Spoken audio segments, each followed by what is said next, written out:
Good evening. Turn myself up a little bit. This should be good. Good evening, guys.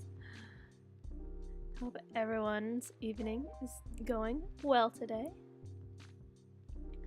As you can see on the screen and from the thumbnail and the title, we're going to be continuing our Homestuck reading.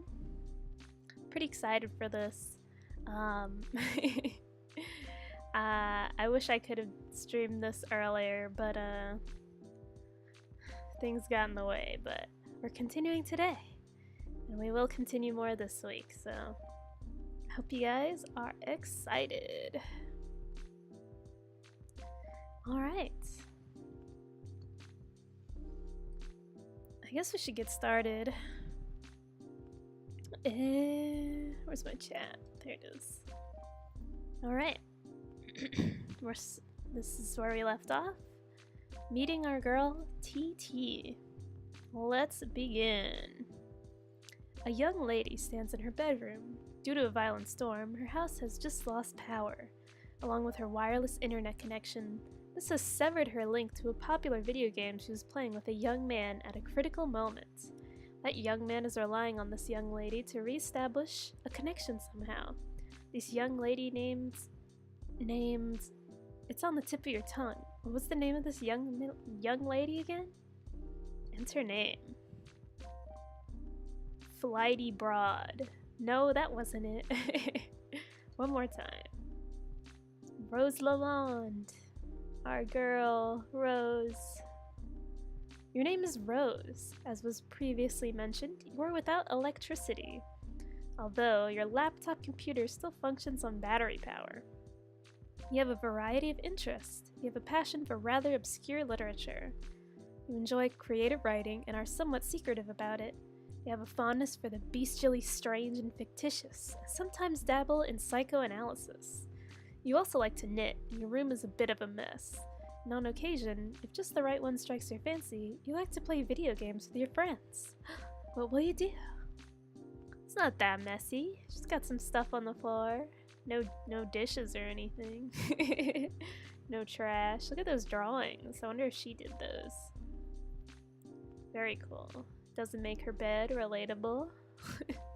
Right. Retrieve arms from the purple box. The purple package's contents are private. No one is allowed to look inside.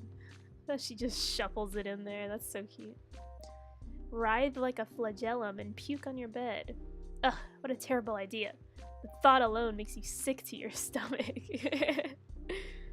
Stroke writing journal and mutter, my precious. You'd only resort to such embarrassing activity while no one was watching. These journals are for your eyes only. Get violin. Capsulog the violin, storing it on the root card of your Sylladex. Oh, she's got like a green one. Let me turn on the sound so you guys can hear this. I'm very glad that it it shows the S for pages with sound. Where's my this okay. All right. Rose, play haunting refrain on the violin.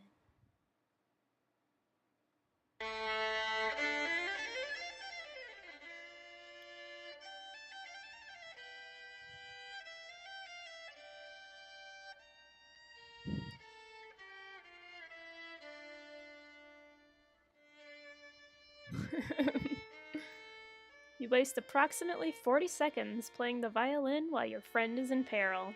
Nice time management skills there, sweetheart.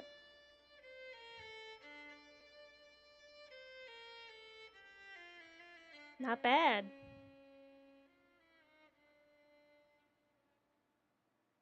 Okay, let's move on. Oh, we're back to John. Oh, shoot. Turn on the BGM again. That should be good. Since, maybe that's a little loud actually. Here we go. Since your good-for-nothing friend is obviously not going to bail you out in time, you issue words of parting fondness to dear, sweet Liv. Oh, if only Affleck could have been the one to make the final sacrifice instead of her stubborn, blue-collar, salt-of-the-earth father. Then she would fall into your arms for consolation, and you would be the one to make the deceased Bruce Willis proud. Back to Rose. Capshalog knitting supply bag. Get the knitting bag. It occupies the left leaf card under the violin, per the Tree Modus's alphabetical sorting method. KV. Yeah, it's like alphabetical. Gotcha. Let's look out the window. Ooh. Your panoramic window offers a view of your yard below, and the mausoleum housing your dead cat, Jasper's, who died when you were young. Your mom had the structure erected with a spirit of scornful irony in response to your youthfully innocent request to hold a funeral for the animal. At least, that is how you've come to interpret the gesture in retrospect. You can also make out a silhouette of a laboratory next door, a facility which likely broadcasts a strong wireless internet signal. You may be able to connect to the signal from a different part of the house, perhaps if you seek higher ground. Alright, the quest for the internet connection begins. Get laptop. You take your laptop and prepare it to make the journey through the house. Okay. This causes the tree to become unbalanced, so your Sylladex auto-balances itself. Now, the laptop occupies the root card, while the two other items comprise the leaves. Comprise. Alright. Examine book on desk. Grimoire for summoning the zoologically dubious. That's a tough word. This book is absolutely indispensable for enthusiasts of your ilk, of which there are very few. Take book. Take the grimoire. Go explore the house. Oh god, that picture. Alright. You leave your bedroom. Hanging just next to your door in a hallway is a painting of an exquisite wizard. Your mother collects these awful things ironically. She must know how much you detest them. And there's no doubt in your mind that she stores these dreadful things in the house to bother you. Down the hall to the right is the way to the observatory. Perhaps you will be able to connect from up there? Your mother's room is also in that direction. You will have to watch your step. Okay. Tiptoe to observatory. You approach a juncture in the hallway. Beyond the juncture is the observatory. Oh. Look at her shifty expression. Sneaky, sneaky. And you can see the window up there. Sneak by. Whoosh! Yes! Hello! Hi, Palm! Just continuing my Homestuck reading. Alright. This door leads up to the observatory. You haven't ventured up there in quite some time. Go through the door. Oh my god, that's so scary. What the hell? The door opens to an exterior walkway leading to the observatory entrance. You've seen less inclement weather before. Oh, the things you'll do to help out a friend. That's like quite the drop. Like, there's not even any railing. Also, I feel like this is more than just helping out a friend, right? This is like saving your friend's life. Hurry up to that observatory. Try to connect. First, put your laptop down on the floor to get it situated. But removing it from the root card causes all the branches and leaves to be severed. Your items are dumped unceremoniously onto the floor. Let's see what we can observe. Oh, you're in a hurry, sure. That doesn't mean you can't take a moment to peek through the huge telescope. Find a gap in the clouds. Seems a flurry of smaller meteoroids. Is that right? Huh. That sounds so weird. I thought it was like asteroid or meteor. Meteoroids? Meteorites? I don't know. Seems a flurry of smaller meteoroids is streaking steadily overhead. You're not sure what this means, but it is somewhat disconcerting. Stack laptop on grimoire to maximize elevation. You'll need every advantage you can get. Access laboratory Wi-Fi network. Oh, she had the game facts open, that's funny. Ah! There are several signals being broadcasted from the laboratory, each of relatively decent strength. One of them is mysteriously and quite conveniently unsecured, requiring no password. You select the signal and reconnect to the game with John. Ooh, how lucky. There he is. Me on my pewter. Oh, we're running out of time. I'm back. Hurry up and open my door. Not that it even matters. I think I'm probably dead no matter what. Patience. You still haven't used the new totem. I believe it will create... messing up my voices. I believe it will create the item on the punch card. So what is it, like an apple or something? What good will that even do? We'll see. I found no evidence that anyone has successfully created the item, and the content of the card appears to be variable from session to session. In one instance, it was described as an eggy-locking thing. Do we have enough of those building jewels to make it? According to the Athenium, it is a free item. This speaks to its importance, in my view. Now, off you go. Remove door from hinges. There goes the rest of your build, Grist. Put the bathtub back. You probably should have just done this in the first place. Take totem to alchemitter. Gotta get those stupid blocks out of the way first. The Colonel Sprite is getting awfully worked up about all this. He jiggling. Alright, remove blocks. Store the perfectly generic objects in your Fernalia registry, potentially to be deployed at a later time. Oh! Oh, that's... Is that apple really big or is he just really small? I think it's probably both. Alright, we got another S page. Turn off the BGM. Turn that up. My computer audio. Alright. Take a bite of apple.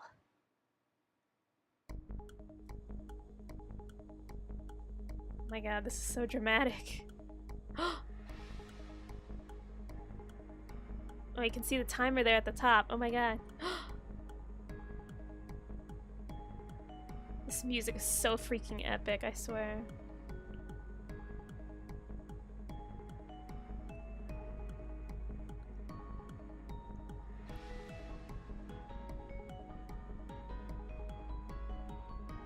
Five, 4, 3, 2, 1.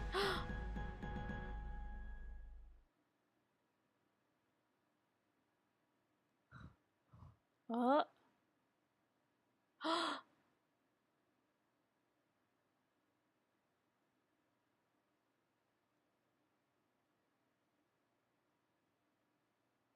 Wow. Explosion. That is a big explosion. Whoa. Alright. End of Act 1. We did it. Finished Act 1. Let's keep going. Oh. Years in the future, but not many. Should we read this? Yeah.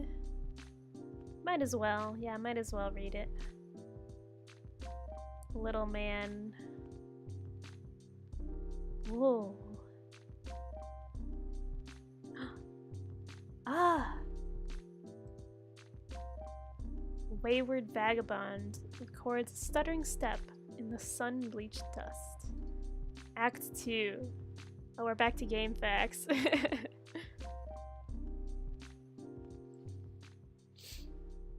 Okay, Sburb beta. We got... Yeah, that's game facts, alright. Okay, Tentacle Therapist, Sanctuary Remix, Winnie the Poop 2, and Chaos Demon. Okay. Sburb beta walkthrough. Tentacle Therapist. Caveats and condolences. Walkthrough incomplete. I'd be inclined to dispense with the trite, even under less pressing circumstances. Needless to say, I'll forego the inscrutable ASCII banner with which typically heralds the striking freefall of these documents. I'll also resist the urge to brandish any copyright marks or the particular neurosis that concerns itself with the theft of the utterly mundane. I'll allow other deranged prospectors to stake claims on their worthless plots as the woods burn around them. My introduction will be sparse. There will be no majestic prose blustering into the sails of a galleon as we embark on this voyage together. Nor will there be any ham-fisted prose whipping its limbs under a bedsheet, like a ghost, for that matter. I won't set the stage, or dim the lights. The mood, you see, will be set soon enough. Since you are already reading this, chances are you have installed this game on your computer already. If this is true, like many others, you have just participated in bringing about the end of the world. But don't beat yourself up about it. There was never anything you could have done to prevent it. The end is happening right now, as I type and as you read. I've come to understand that we were always doomed through our collective ignorance, and now further doomed by those who know and struggle to flee. If you're lucky, you'll be among the smaller subset of the latter who are successful. What I mean is, while that game you installed is just one more grinding slab of rock sealing our planet's crypt, it is also your only hope to live. I'm presently faced with the same conundrum as you, and though I speak with more experience, my own outcome is far from assured. I will play the game as much of it as there is to play and record my findings here. If you want to live, you will do as I instruct. My condolences. TT. Oh, we got another sound page. Sorry for the delay on these. Right there, alright.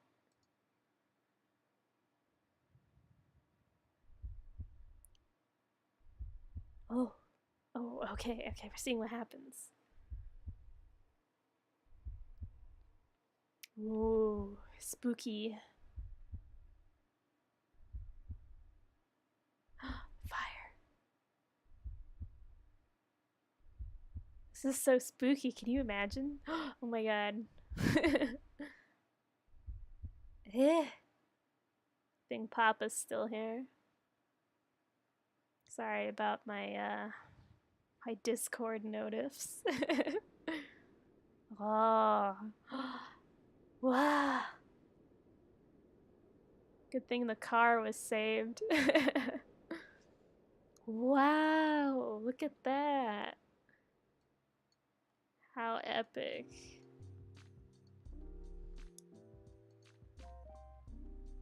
Let me turn off my notifications. Alright, let's continue.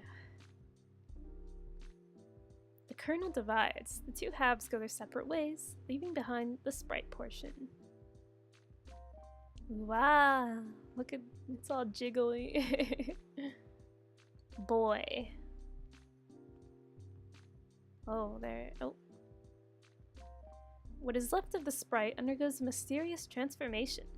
For a moment you thought you heard someone say boy as if whispered in the periphery of your awareness. It was probably just your imagination though. You there, boy. Another S page.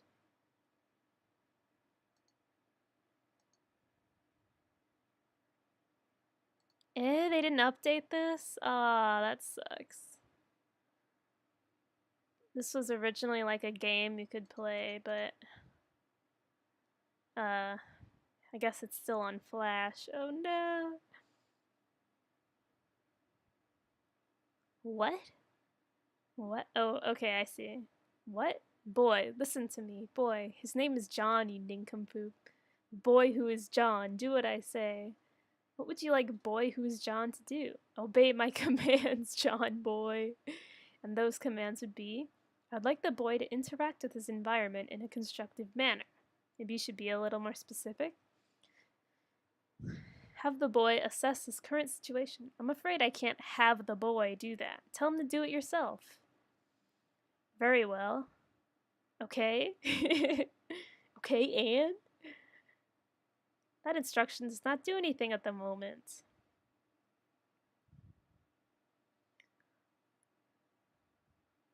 Sigh, could you please turn the controls over to a more confident user? Increasingly sophomoric. Also, you almost spelled salad in there. Ooh, let's click the first one. Oh, okay, I see. It kind of, it made them into separate pages. Okay. What's that? It looks different now. After you bit that apple, your whole house seemed to be transported somewhere. Then the apple disappeared, and the kernel sprite underwent a transformation. Aside from the change in appearance, the transformation doesn't seem to have any relevant ramifications. You still can't understand a word this idiot says. The ghost clown. Do something with it. The ghost clown is called the kernel sprite, or rather, just the sprite now, I suppose. You can't do something with it at the moment. The only thing you can theoretically do with it is to tier 2 prototype it, assuming that's still possible. Tier prototype the sprite, or the thing you said. Do it. Eh?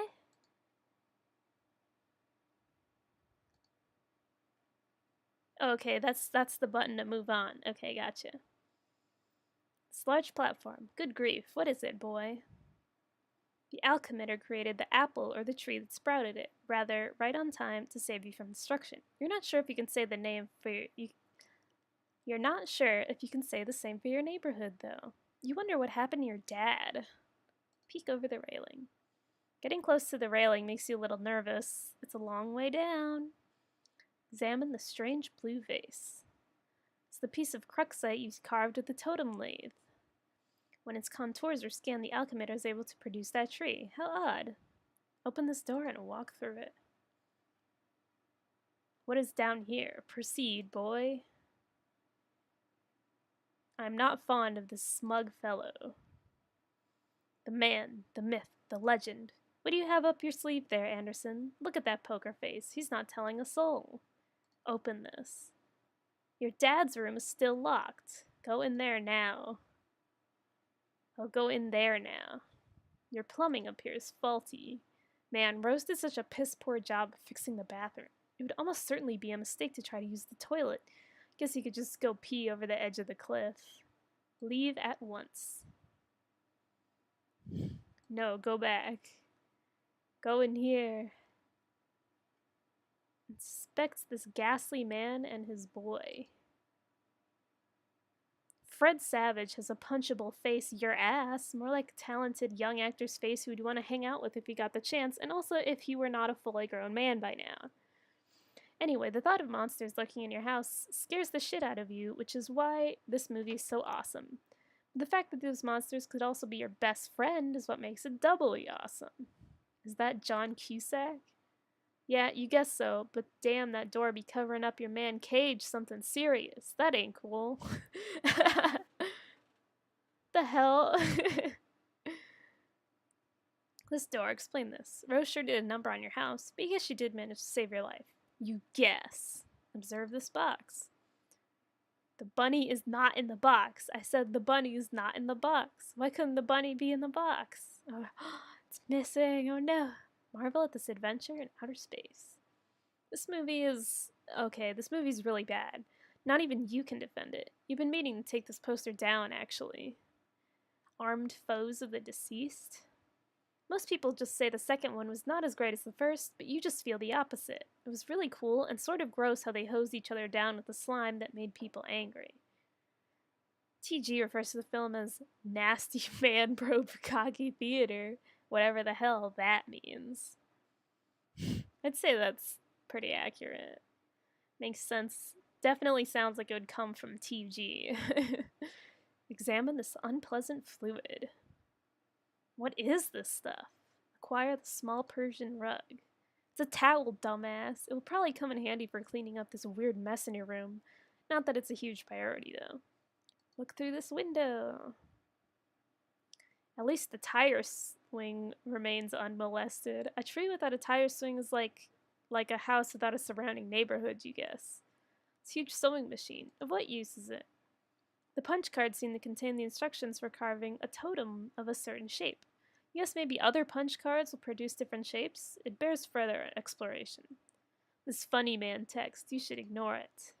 Just looking at the cover cracks you up. What a great book. Harry Anderson is your hero, and Mike Cavanagh's glowing treatment of the man does him every bit of justice. You'll have to give this another read soon. Investigate this device.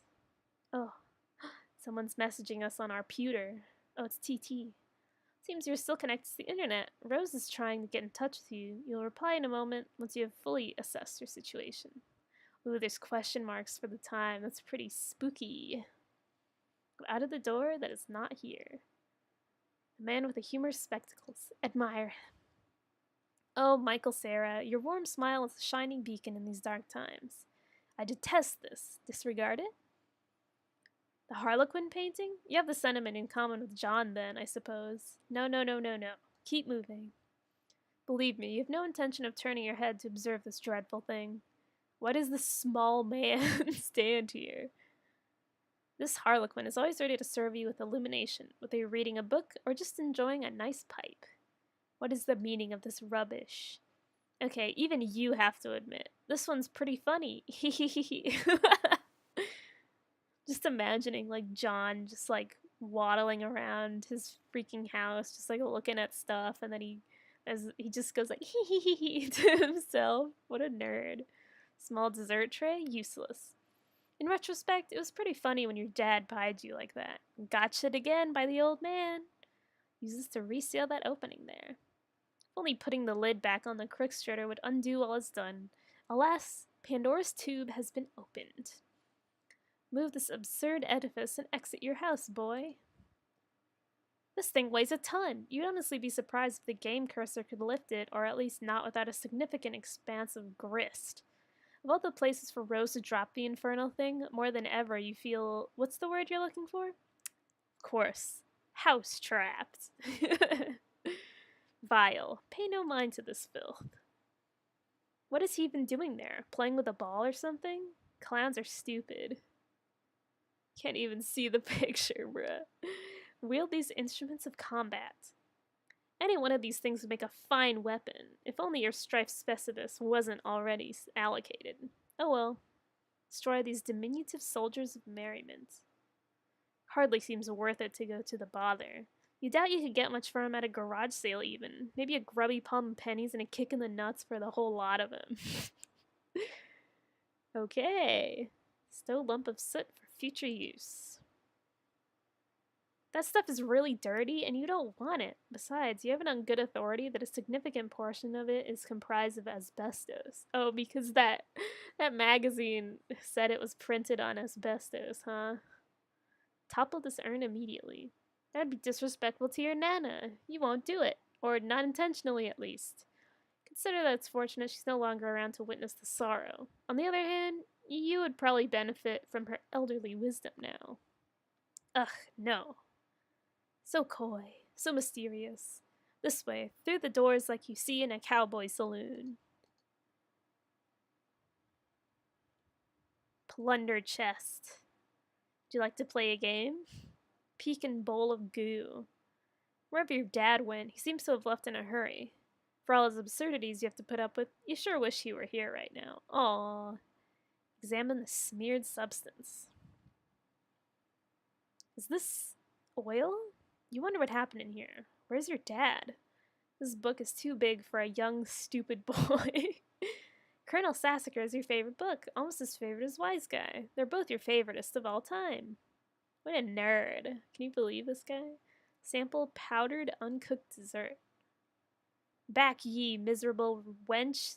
Stay thy choking airborne particulates of temptation. Chocolate cake mix. Examine this artwork. Your dad was so proud when he drew this. He hung it up immediately and it stayed there ever since. That was 1 week ago. How are you so bad at drawing at 13, John? Come on. You can't draw better than that. Bro, come on, dude. What are you doing? This is a telephone, boy. Now use it. The phone doesn't work. That's not good. Open this door now. Ah. Oh, we're in the laundry room. This is no time for laundry. You're right. Thank you for being sensible about it. Open these and rifle through them for goods. You don't give a shit about what's in there. Probably nothing you'd be inclined to use now anyway. Exit, boy. We're outside. Ponder lawn amusement. Childhood nemesis, the spring-mounted pogo ride, sadly was not swallowed by the void. We'll have to wait another day for its comeuppance. Covered in cake, bruh. Welcome. Boy, engage this mangled trapeze display. Looks like your swing set is toast. You relive fond memories in a moment of sorrow. Fiddle with the bright sparkly things. That sounds incredibly dangerous. John sensibly disregards your awful advice. Admire this wall-mounted gadget. Through some mysterious force, your house still seems to be powered, even though the wires are severed. Quite bizarre. Claim the dangling tree bauble. 1 moment, please.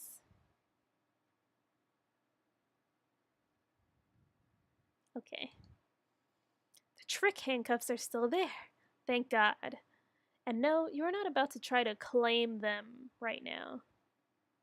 Oh, I forgot to read the title. Claim the dangling tree bauble. Go back into the house with you. Go back into the luncheon parlor. Turn to the room with the dead hag's remains. Here, boy, in here. This is a mess, boy. You're so glad your dad wasn't watching when he did this. He never would have let you hear the end of it. Inspect this merry band of performers.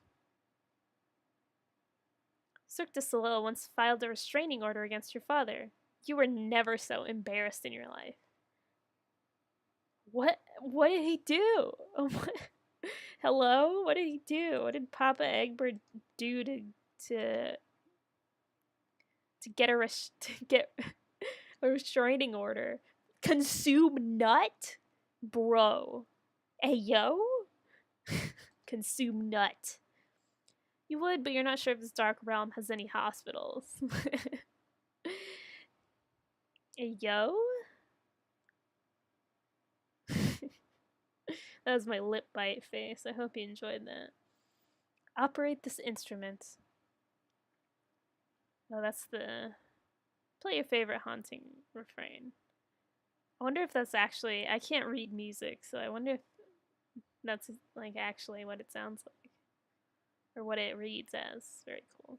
Is this tobacco burning apparatus? Yuck. You still have pipe taste in your mouth. Throw this ugly thing out the window. You will not do that intentionally. You only resort to throwing stuff out the window via Silodex mismanagement. This man is an imbecile. Ignore him. He's alright. Looks like he doesn't take himself too seriously and knows how to have a good time. Only assume your dad hung it crooked to make it look more whimsical. It has a knife. Be alarmed by this.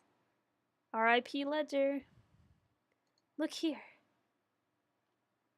It's dark out there. Can't see anything for miles. Seek the riches he guards below. Yeah. Look at that. That one's creepy. This one offers a friendly wave. Yeah, this is really just another stupid piece of shit. I see treachery in his eyes.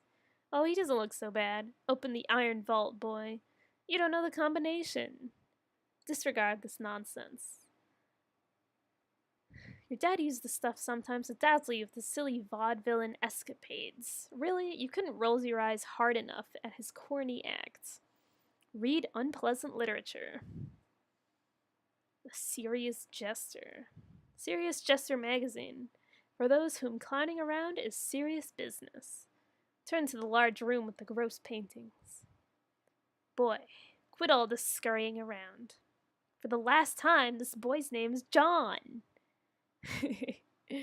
Fine, John, return to your quarters. Go back up to your bedroom, tiptoeing around this weird petroleum-based sludge. Now, John, respond to your friend unit. Alright, we got another pester log. John, are you there? Hey, yeah, I'm here, and not dead, I think. I know. I've been watching you scramble through the house like a lunatic. You should have answered me sooner. Oh man, sorry. I was looking around for my dad and I can't find him anywhere. Have you seen him? No, I'm sure he'll turn up. We have more important things to address right now. Yeah, like where am I? I don't know that either, but I've determined your neighborhood was destroyed by the meteor. Wherever you were transported, it saved you from the impact. I've been reading reports in the news. Over the last few days, there have been many smaller meteor collisions with people's homes around the world. And they seem to be getting bigger. Yours was the biggest they've identified so far. Wow, okay, so I guess if this is all the game's doing, then the point is for us to save the world? Perhaps. Then we better get moving and figure this game out. Yes, but wait. We should retrieve your PDA. Yet again. It will help to keep tabs on each other while you investigate. I think I can get you closer to it if I can replenish our grist supply somewhat. There may be a way to recycle some that we already used. Okay? I'll meet you out on the balcony. Wait, Rose, one thing. What? You never even wished me a happy birthday. Hello? I was working on something to send you, but I was running late with it. I didn't want you to think I believed meager well wishes alone would suffice for the occasion. That said, happy birthday, John. Oh geez, that is silly. Anyway, thanks. That is so cute. Besties. First, take the fabric item on the floor there. The towel? Why? Oh well, you're the boss. You capsuled the towel. Now what? Do as the purple text says, to the balcony. John makes his way to the balcony per your awkwardly worded request. Wait, take that, the blue wobbly thing. You whimsically decide to capsulize the totem which was used to create the apple tree earlier. John, recycle the grist as was dictated by your cohort. John cannot do anything with the grist of this moment. That is up to the Sburb player. I see. Yes, that will suffice. Rose deletes the perfectly generic object. 6 units of build grist are returned to your grist cache. Rose expends the grist to drag a plank from the balcony in the direction of the PDA. John, run across precarious platform swiftly. John isn't sure about that. It's a long way down. Oh, look at his little frown. Oh, he's so cute. Little creature. Boy, I said make haste on the narrow catwalk. John is very nervous about the idea, and the strident tone of your commands is starting to make him a little upset. Aw, look at him shaking his head. He angry. He doesn't want to. Fine. Proceed as your level of comfort dictates. Oh, look at his stance up there. Oh my god, that's so cute. Cautiously walk within range of the PDA. Rose retrieves it. Now take it. Wah! Grab the PDA, launching one of the Harlequin figurines into the night. You can kiss that one goodbye. Just one command will suffice, thanks. Looks like you're not the only one trying to locate your father after the disaster. Thank you all. Report. Most hats removed from danger. Ties next. Fedora Freak, you are in our thoughts, along with Pipe Fan 413 and his enviable collection of pipes. Good luck, Fedora Freak. Salvage as many hats as practicable. Neighboring house struck by flaming projectile. In light of fire hazard, evacuating house of all expensive garments. Pipe Fan 413. Status of health wardrobe. Submitting inquiry of concern over cataclysmic event. Pipe Fan 413 reply. That's cute that his dad's username has John's birthday in it. That's so lovely. These boring men are uninteresting. John, are you okay? You seem a bit tentative. I'm fine, I guess. Since I got here, I feel compelled to do these weird things that I don't really want to do. By some kind of voice that I can't really even hear. I don't know, it is hard to explain. Perhaps the early symptoms of an anxiety disorder, like post-traumatic stress? Yeah, maybe. Who knows? Well, if you can pull yourself together, there are a few more things we should try. Like prototyping the kernel sprite again, if possible. We should hurry. My laptop battery won't last forever. Okay, I'll go back inside. No, don't do that. Hop off the sledge onto that car. What? No, that sounds incredibly dangerous. Now you're just being a pest. Which turnip truck did you just tumble out of anyway? Who are you? Look at him shake his head. That's so cute. Little man. Years in the future, but not many. Oh, we're back here. Wow. This is exciting.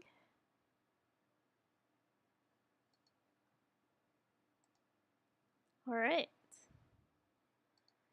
Unsealed tunnel welcomes hot desert air into its stagnant depths. Oh, it's our little guy. Oh, there's John. Hey, yo. Ah, the little guy. He's been... Okay, gotcha. He's been giving us messages. Interesting. We're back to the game facts. Should I read all this? I guess we might as well. Examination of the basics. Upon connecting with the client user, you, the server player, will be met with a control panel allowing you to manipulate your co-player's environment. You will find that you are allowed to deploy 4 items at no expense. 3 of these are rather large machines, and 1 is a punch card. It's quite possible that you've already deployed some of these items before reading this. If this is the case, and you've activated the machine called the Crookstrutter, such that it deploys a countdown, you must proceed to section A100 of this walkthrough immediately. The life of the client user depends on it, and if your co-player has activated this device in your environment too, then yours does as well. But if not, please refrain from doing anything with the Crookstrutter aside from merely deploying it. This will buy you some time to think things through properly and to go over the basics of the game before you find your soft, easily punctured head in the jaws of the lion. As mentioned, there are 4 items to consider, each playing a role in a process which appears to have a singular purpose: to manufacture objects out of thin air. The designers of the game, judging by the language used, regard this process as a sort of alchemy. This may allude to complexities in the production process yet to present themselves, but for now, the variety of objects you are able to create remains quite limited. My background music hasn't been playing. Turn that on. Alright, keep it a little low. The items in question are the Crookstrutter, again, tread lightly with this one, the Totem Lathe, the Alchemitter, and the Pre-Punch card. I will describe how these devices work in conjunction with each other, and I'll use the analogy of having a key made at a hardware store to help you understand. First, deploy all of these objects in convenient proximity to each other. Be sure not to block doors or pathways with them. You can always revise the dimensions of the rooms to make space for them, but I'd advise against this or even experimenting with the function. Doing so comes at the expense of build grist, a commodity which appears to be at a premium on the onset, and one you'd best be advised to save for later. Alright. Moving on, the Crookstrutter. Removing the lid signals the moment your life becomes a great whirling batshit pandemonium, somewhat resembling the chaos of an especially ethnic wedding. Somewhere, a soused uncle deliberately shatters china on the floor, muddy livestock is decorated and then lost track of. The question, whose mule is this, at times can be heard over the din. This is now your reality. But aside from that, it marks the beginning of the process I'm about to describe. The countdown begins, yes. Also, an entity called the kernel sprite is released, but neither of these things are all that relevant to this process. To my knowledge, more on these things later. What is relevant is the unlidded Crookstrutter's ability to dispense Crooksite dowels. It will dispense at least 1, though I suspect it is capable of producing more, given parameters I am not yet familiar with. In my key-making analogy, these dowels represent the uncarved pieces of metal which the hardware store employee retrieves from a drawer or rack and sets about carving into a key. The 2 following items are needed to do the carving. The pre-punched card. It is a simple Sylladex card containing an item. There's evidence to suggest the specific item it contains is variable from session to session. Card I deployed contained a blue apple. Yours may be different. It shouldn't matter, hopefully. Additionally, the card you may guess is punched, like the one used with antique computing systems. The pattern of holes comprises data, which I believe corresponds to the instructions for creating the item the card contains. That it is imprinting it with the date. Oh my god, I totally messed that up. That it is pre-punched suggests there's a way to punch an unpunched card, possibly imprinting it with the data for the item it contains, though no mechanism for this has presented itself yet. But the data on the card cannot be used to create the item directly. There was a middleman. That middleman is the totem lathe. Okay, we're learning. Hope you guys are paying attention just in case this game actually comes out and you ever have to play it. Alright, the totem lathe. This is essentially the key carving machine. It will carve into your Crookside dowel a pattern of grooves and contours, the sort which makes a key unique. The instructions for this pattern are supplied by the punch card, which is inserted into the lathe pre-activation to configure its chisels. Once the dowel is carved, you have a totem serving as your key, which can then be used to unlock the card through the alchemitter.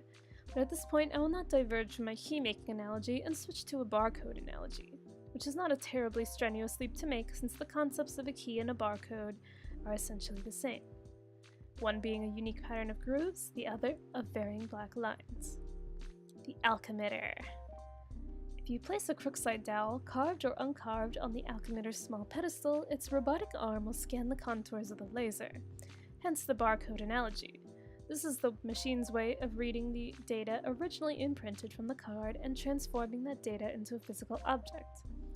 Though, typically, this is not done without expense, I believe. An uncarved dowel results in the creation of a perfectly generic object, which is a seemingly useless green cube. Costs 2 units of build grist to make, and I do not advise you to waste resources on it.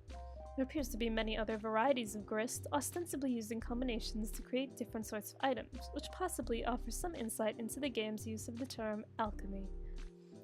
And quite conveniently, there's an exception to this. Creating the item on the pre-punch card costs nothing. This is good, because creating this item turns out to be essential. Now that you know this, you can in your own time begin the process. But once you initiate it, naturally there is no going back. So best to be prepared. But you probably shouldn't drag your feet too long. As I mentioned earlier, this is your only means of escape. When you're ready, be prepared to follow the steps in the next section swiftly. So your crookstruder is ticking. Do this to live. Oh. Not good. In the distance, meteorites fall with greater frequency. The fire in the forest burns so hot, not even the rain is putting it out. Check status of battery. Your laptop battery is alright for now, but it won't be for long. If the power in the house doesn't come back on, you can think of one last resort. The small backup generator stored behind the mausoleum. Rose, prototype sprite with Betty Crocker box. What? Oh man, you're gonna use that? That sucks. What a stupid idea. We have to hurry along. I'm running low on battery power. But the cake mix, ugh, that's so dumb. I doubt it matters. We might as well just use any old crap lying around. Fine. I guess. Sprite is playing hard to get. Yes, that's what you get for originally prototyping with something that engenders mischief and pranksterism. Do the potted vegetable instead. It looks delicious. Pipe down, you. This is Rose's decision, not yours. Prototype sprite with Sassiger text. Oh yes! Sweet! Now we're talking. See if you can distract it. I'll try to sneak up on it. John flail about in a distracting manner. Sprite finds the distracting manner in which you flail about to be rather distracting. Look at him go. The pesky sprite eludes you again. Not even the great Colonel himself can outfox it. In narrowly missing with your attempt to create the Colonel sprite, you drop the massive tone. The entire house rattles under the astonishing girth of the book. In the other room, Nana's ashes dump onto the sprite, which is caught unawares by the dowsing. Inspect Hag Ash incident. Find the sacred urn toppled again. This time you're quite sure it wasn't your fault. Sprite is nowhere to be found. Move Crookstrutter from doorway. It really does cause grist to move. Oh man, where'd it go? I can't find it anywhere in the house. No time to worry about it. Next thing we should do is get your server copy of the game from the car. You need to connect to my client so we can repeat your steps and presumably join you wherever you are. We should do this quickly, before my house burns down. Wait, there's a fire? There will be soon. Oh jeez, so move this thing already. Looks like it requires a lot of grist to move. I don't have enough to relocate the door either. How much do you have? 0. Oh. I thought about jumping to the car from the ledge earlier, but that sounds really dangerous. I have a better idea. Meet me upstairs. Do again as purple words say. About to head upstairs, but you thought you heard something behind you. It was faint, but you could swear it was a small, light-hearted chuckle along the lines of spirited hoo hoo hoo. Oh. Oh. Okay, now he's so cute. I love him. Ignore this woman's antics. You're not sure you even saw a woman, let alone any of her hypothetical antics, but whatever it was you might have caught a glimpse of, it sure gave you the willies. Head upstairs on your way to the balcony. Your PDA is acting up again. Indulge the device, but be curt with it. Tip-tap, tippy-tapping. Oh, it's TG again. Hey bro, check it out, I'm working on some new rhymes. Dude, I don't have time for your nerdy raps. Come on dude, this is hells of ill, just listen. Sounds like you don't even believe me that I was about to get blown up. But I really was. But now I'm in some sort of weird dimension that Sburb sent me to or something. And now on top of that, I think I'm being haunted by my dead grandma. Huh, for real? Yeah, it's true, but I'll talk to you later about it. Think I could drop some sick rhymes about all this? Man, see, I just don't think all the rapping stuff is really as cool as you think it is. No, this will be dope, check it. No, I have to go, bye. Wait. Armageddon's getting waged on us, but Armageddon armed and dangerous. Send men in space for saving us. See which play is more courageous. Ben or Bruce, dudes reach a truce. Put their blow shoots to use and upsuck it. Affleck's sacrifice, crifice, would get to suffice. Off pluck it. Bro. TG, man, please. What is this? Spitting fire, let's freaking go. Bro be a stained glass saint up on a cross getting hella Christ plagiarious. Bruce like off of that crucifix, enough of this fucking savior fuss. That did not rhyme. Come on, bro. Restrained his ass per McLean Redux while Buscemi remained derangerous. When a plan gone astray pays off a wasted craterous ashtray catering to layers of Matt McConaughey's vague remainder dust. Wait, McConaughey wasn't even in any of those Meteor movies, was he? We'll have to make a rap about, I don't know, Morgan Freeman or something being the president. It'll be called Obama Made It So That No One Gives a Shit About Black Presidents in Movies Anymore. So you gotta fill me in on what's going on. So I have something to rap about besides all your dumb shit movies. What is wrong with this man? You have strange poetry from the red text. Head out to the balcony to find what Rose has in mind. She's messaging you again. Purple text is less irrational than the red text. I'm lifting up the car to the balcony. Whoa, okay. Once it is up, retrieve the game. Then I'll put it back down on the driveway. But the door's locked. Then break a window. But it's my dad's car. It's just a window, and this is sort of an emergency. Otherwise, I promise I'll handle the car with velvet gloves. Alright. Pick up the car. How come she can pick up the car but not the Crookstrutter? Uh-oh. No! No! Oh my god!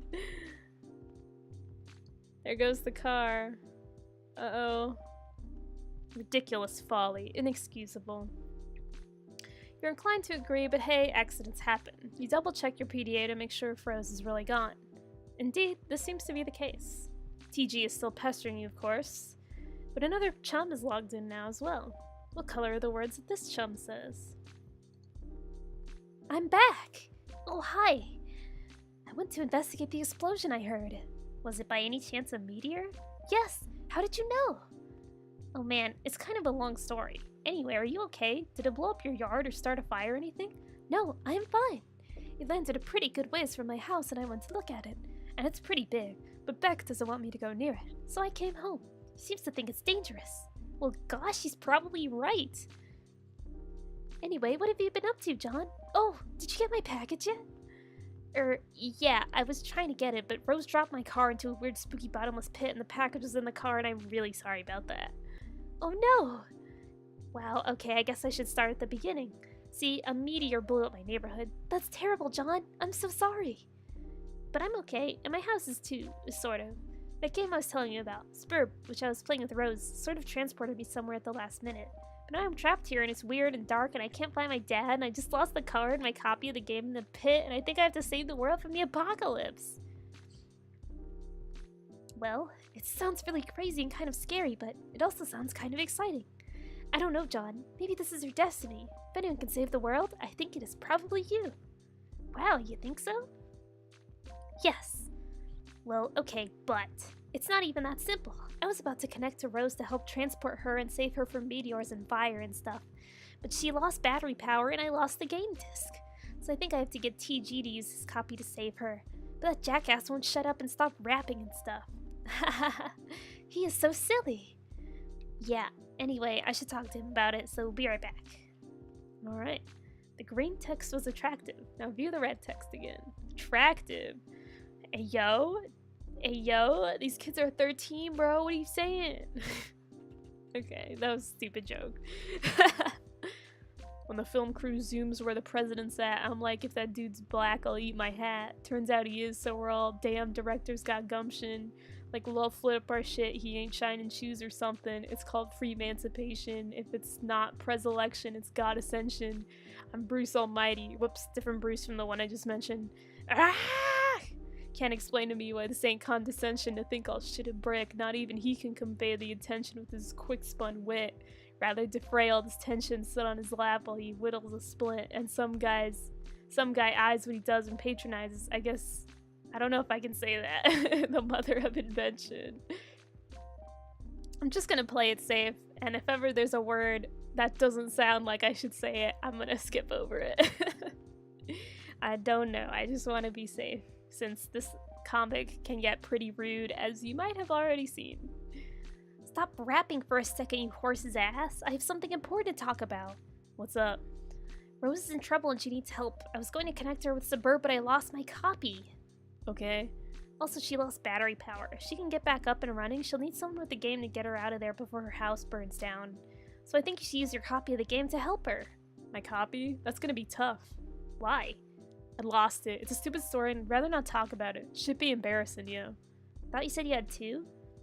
Well, yeah, one is my brother's copy. Okay, well get his then. Alright, but he's not gonna be happy about that. Whatever. You might want to read Rose's walkthrough to get up to speed on this.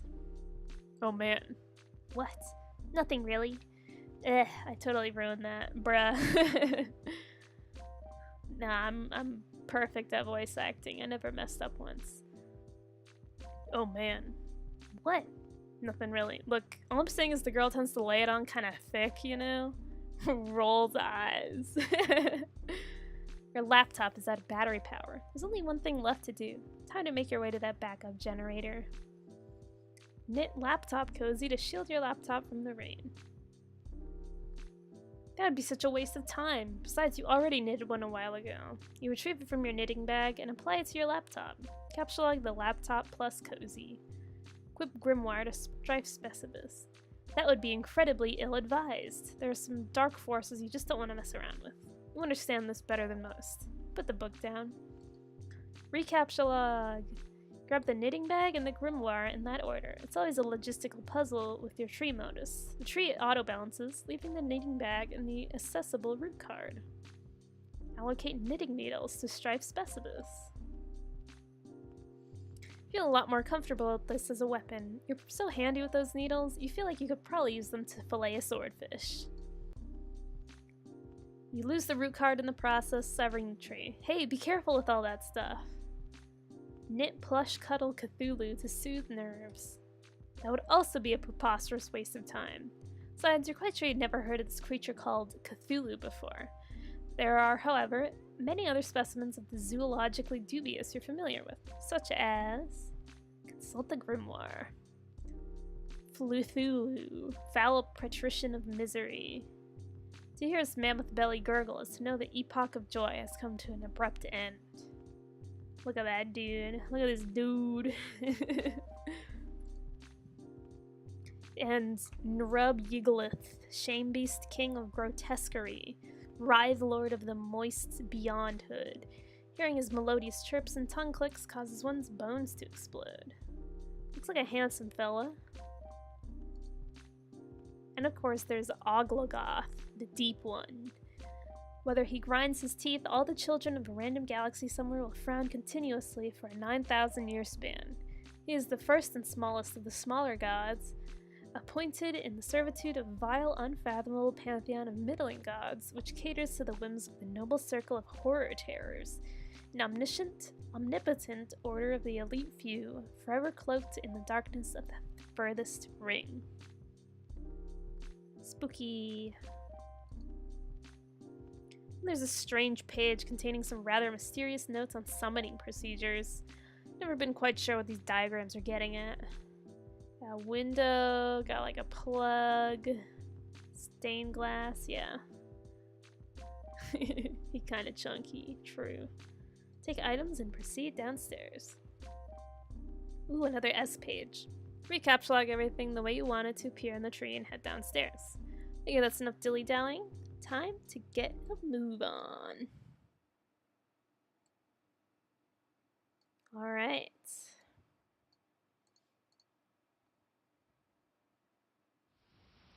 You wonder if this rain will ever let up. It's driven since the month began, perhaps long enough to forget its purpose. It no longer even knows to assuage fire. Somewhere a zealous god threads these strings between the clouds and the earth, preparing for a symphony it fears impossible to play. And so it threads on and on, delaying the rays of the conductor's baton. How you hate this season. April's the cruelest month, breeding lilacs out of the dead land, mixing memory and desire, stirring dull roots with spring rain. American sports legend, Charles Barkley.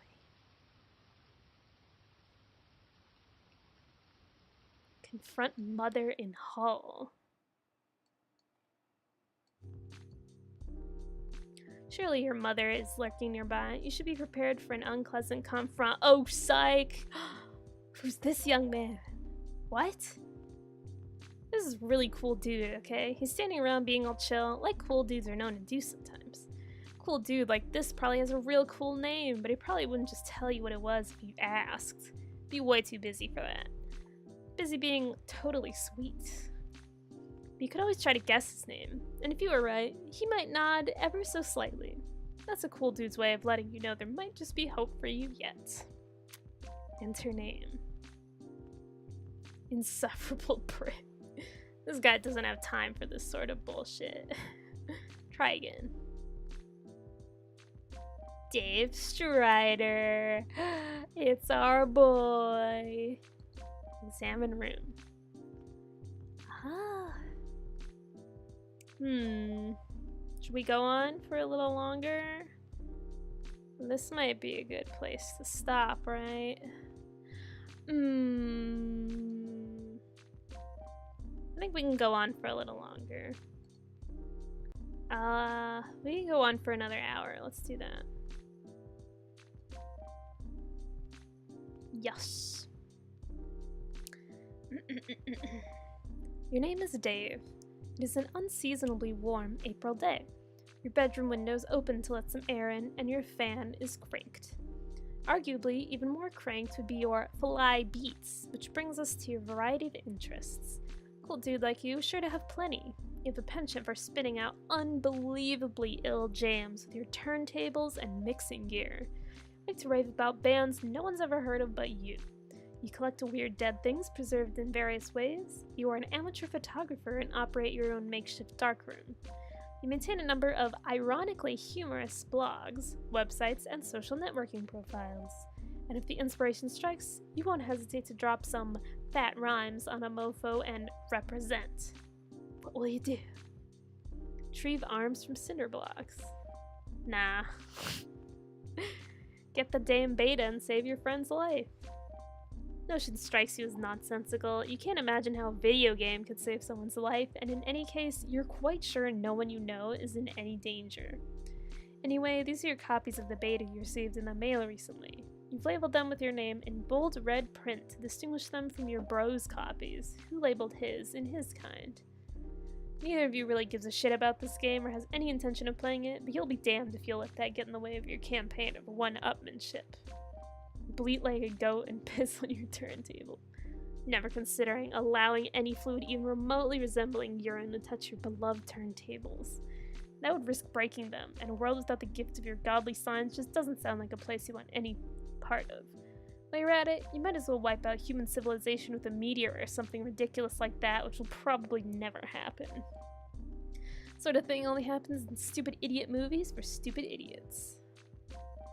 You will, however, contemplate bleeding like a goat for ironically humorous purposes at a later date. Those... I love this bit right here, this gif. It's hilarious. Salmon closet. This is your closet? You keep a lot of your crap. Like that box. In that bottle of... What is that? Is that? Check the blue box. This is the package that your friend John Egbert sent you for your 13th birthday a little while ago. Now contains nothing except a note and a certificate of authenticity vouching for the genuine Hollywood memorabilia which the box originally contained, and which you are now wearing to be ironic, but also to be incredibly cool, in a way somehow intangibly related to the ironic nature of the accessory. I find it sort of exasperating to explain these subtleties to people. The box also included a signed photo of Ben Stiller, which now proudly hangs above your closet. Proudly and ironically. Take the box. Capture the box through your hash map fetch modus. Your modus's current hash function resolves the index by valuing each consonant at 2 and each vowel at 1. The total is divided by your number of cards, and the remainder is the index. Box 2 plus 1 plus 2 is 5. 5 divided by 10, 5. The box is captcha-logged in number 5. Card 5. Examine jar of unknown yellow substance in the closet. Oh, hell yes! It's an unopened container of apple juice. You thought you were all out. It is like fucking Christmas up in here. This is so great. Gotta tell John about this immediately. He'll be so excited. Take juice. Capsulate the juice into card 7. Access Pester Chum and Pester John. In addition to letting your buddy know about this outstanding juice windfall, you figure you'll wish him happy birthday while you're at it. In your own cool, sort of roundabout way, of course. Good thing you looked at that box he sent you, or he might have forgotten. You also might as well ask him about that beta. The kid's been harping about it for weeks. It'd be cool if it came on his birthday. He'd be one happy camper. So cute. Oh, his Pester Chum looks different. Ill beats. Complete bullshit. What is that? Dope rhymes? Festus Pester Chum. Nice.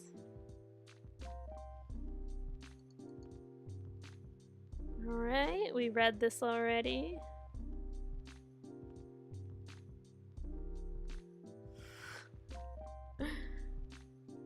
To recap, chatting about how there's a movie that John likes where a guy pisses in the apple juice and the other guy drinks it. You maintain the Hephaestus web browser and direct it to your ironically maintained blog where you post the monthly satirical reviews of Game Bro magazine. The latest post is a review of the March issue. We're not going to read that. You can pause the video in the VOD if you want to see. You've been meaning to write a review for the latest issue too, but you've been sort of dogging it. Something about the game they're reviewing just doesn't strike you as ripe for satirical purposes. In the new tab, you open one of your sites, a webcomic ironically maintained through a satirical cipher vaguely similar to that of your blog.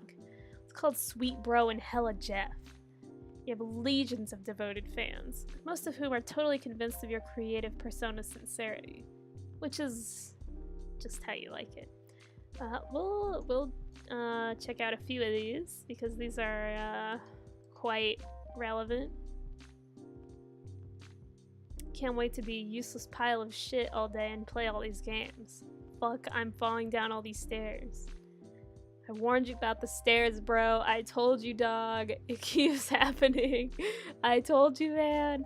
I told you about the stairs. This is a huge meme for those of you who don't know. Like, if you've ever heard any jokes about stairs, it is like literally this. Okay, there's quite a few. Well, who the hell is this? I have my ad block on, but I don't know if it'll actually show, but there used to be ads for related stuff. Bro, yeah, dude, where are your pants? I took them off because I was banging your mom for a minute there. And now you are banging her. He. This is like exactly the kind of thing, like this makes total sense that Dave would write these. Sweep your own hell, Jeff. Today I put jelly on this hot god. Ha. Just how high do you even have to be to just do something like that? The fingers aren't colored in. Notice. Alright, I'm gonna let you guys read the rest of that on your own time.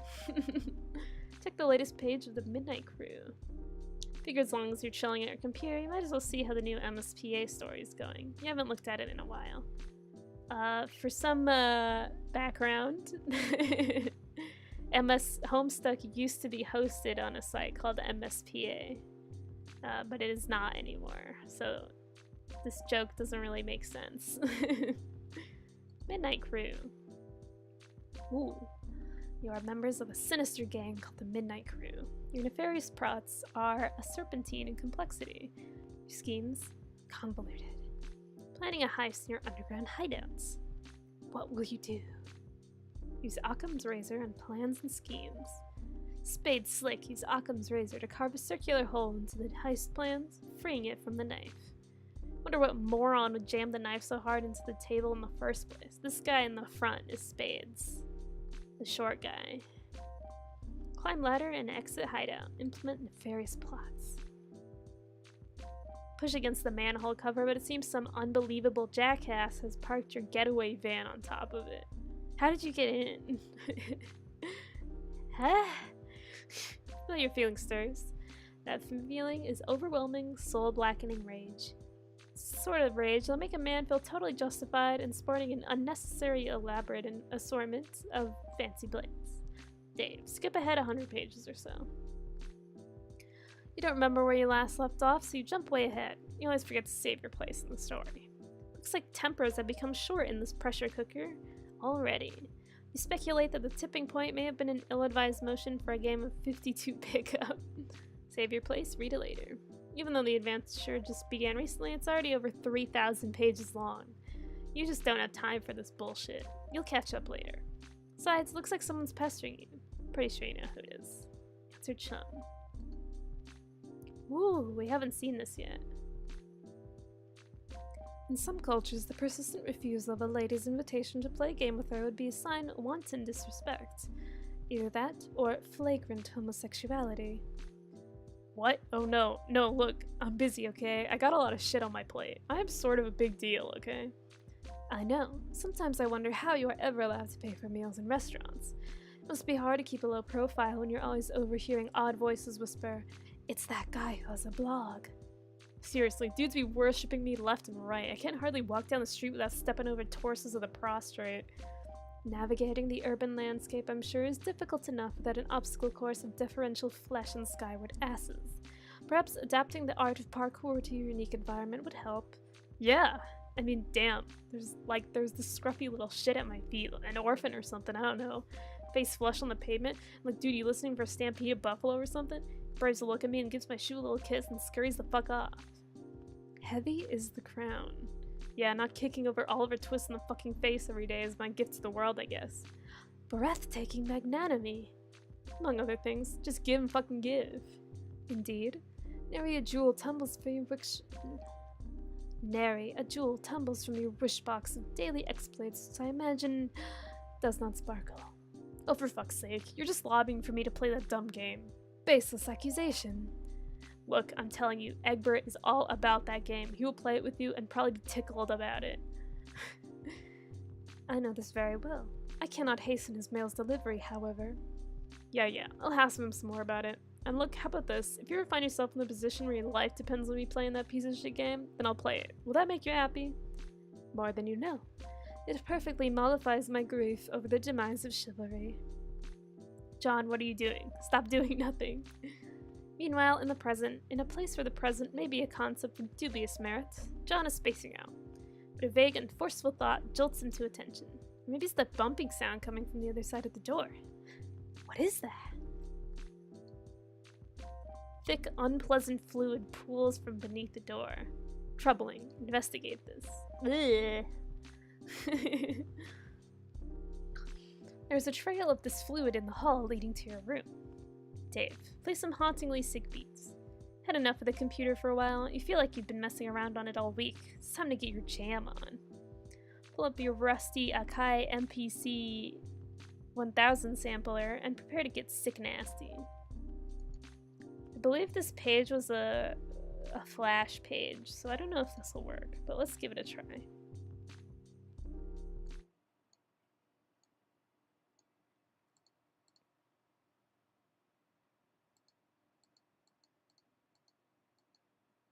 Hey, yeah, it doesn't work.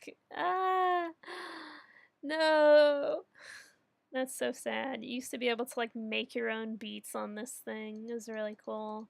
That sucks. I hope they make it over to I hope they port it someday, or if it's just lost. That really sucks. RIP.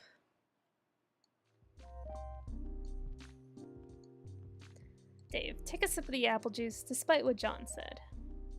Those beets were so fresh they belong in the produce aisle, is what you're talking about.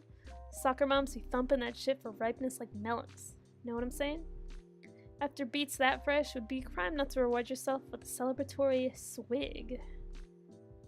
Okay, yeah, okay, gotcha.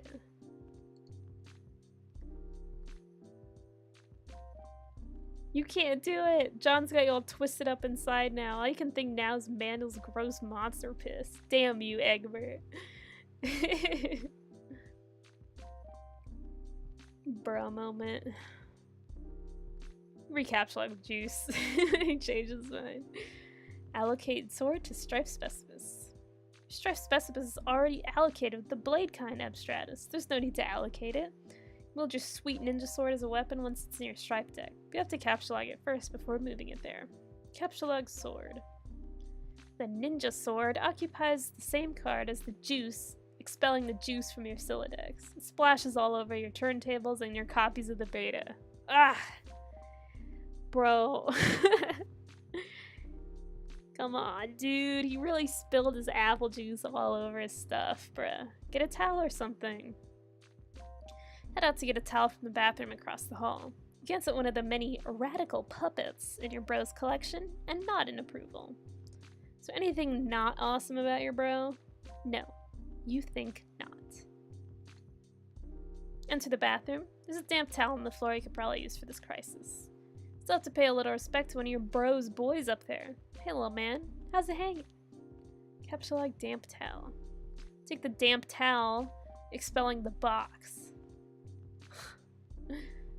Search the bathroom for something slightly less damp. Nah, I just decided to wring this towel out into the toilet to make it less damp. Now it's just a towel. Take the towel and grab the box again while you're at it. Clean up the juice. You clean up the juice with a towel and hang the damp beta envelopes on the line to dry off. Breeze of the fan, the betas jostle near the open window. This arrangement is a little disconcerting. If they fell out, it sure would be a stupid way to lose them. Turn off the fan. Crisis is easily averted. Can't imagine it will ever resurface later in any way, shape, or form. That beta is as good as yours. Forever. Should probably go pester Egbert again. You wonder if he found the beta yet. You also might chat with your respective Siladices and Fetch Modi if the topic happens to come up. You wonder if he's anywhere near as smooth as his Siladex as you are. Probably not. Probably not even humanly Suddenly, a rambunctious crow flies in the open window and snatches the beta, possibly to make a nest with, or maybe just for the sake of being a brainless feathery asshole. You yell at the bird. Look at him scream. What a little creature. Stop. Ah! Uh-oh. Oh my god, no! Accidentally lost your ninja sword. Everything goes flying out the window. Dead bird and all. Oh my god, look at the little exclamation mark. You can kind of see it flashing there. Bruh. Dave, look out window. Yeah, you can kiss all this stuff goodbye. You feel sorry for the bird, but at least you never planned on using that beta ever. Anyway, now that that bit of ugliness is behind you, you guess you can look forward to several more hours of messing around in your room. Whoa, wait, what? Oh, we're back to Rose. Okay. We get. Prepare to descend the stairs to your living room. You're standing eye to eye with a familiar foe, a 20-foot-tall granite statue of the mighty wizard, Zazurpan the Learned. Your mother had him installed through a hole in the roof with a heavy-duty crane. Just look at that mystical gaze. To peer into those aloof, glassy eyes is to arrest the currency of any mortal. To behold the wisdom concealed in the furrows of that venerable face is to know the ceaseless joys of bewilderment itself. Any man so fortunate as to catch his askance, his merry twinkle or twitch of whisker, shall surely have all his dreams fulfilled. I think I read that wrong, but that's okay.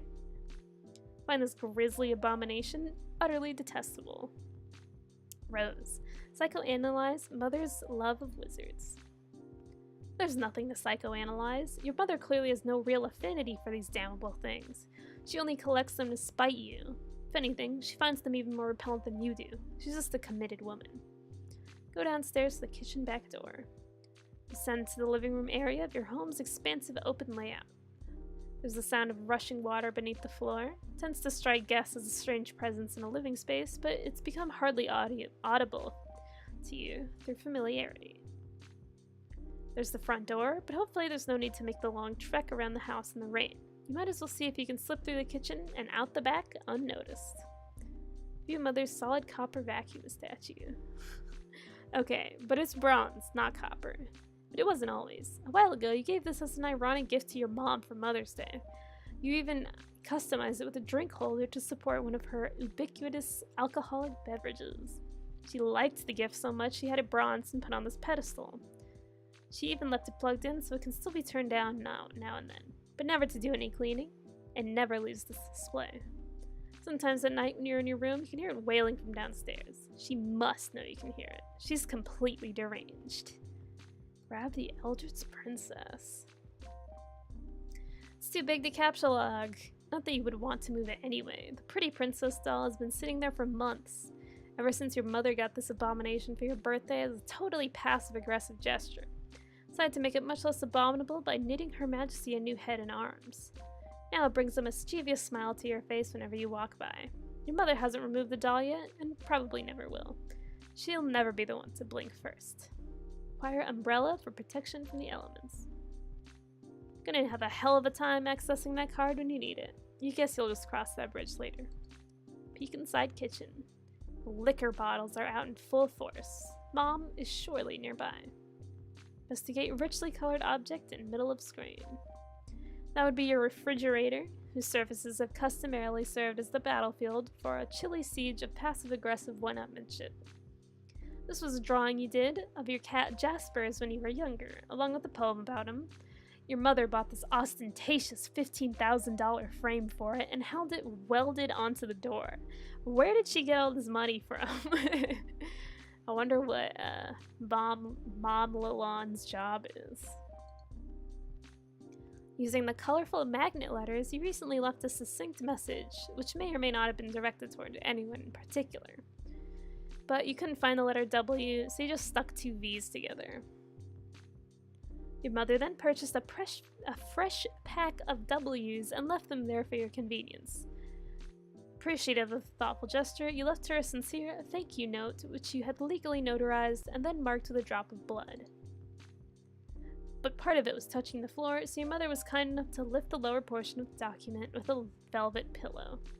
Touch W to face as a fake mustache. Look at that mischievous face.